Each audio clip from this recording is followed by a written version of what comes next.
Welcome to the Tech Egg. Don't get scrambled. Enjoy the video. In this video, I will explain how to make croissants with puff pastry.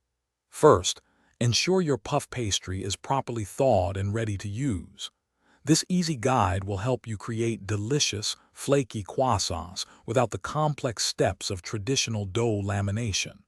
We'll cover everything from preparing the pastry to baking, ensuring a delightful treat for any occasion.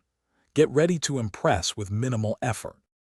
Once thawed, gently unfold your puff pastry sheet onto a lightly floured surface.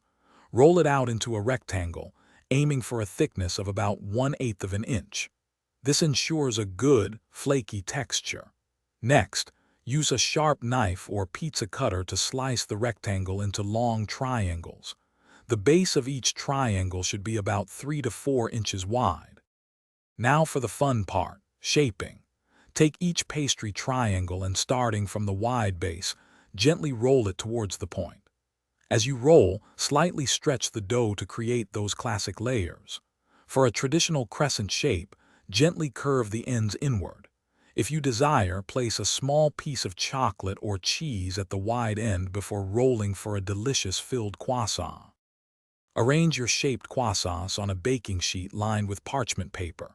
For a beautiful golden brown crust, brush them lightly with an egg wash, which is just 1 egg whisked with a tablespoon of water. Bake in a preheated oven at 400 degrees Fahrenheit for about 15 to 20 minutes, or until they are puffed, golden, and irresistible.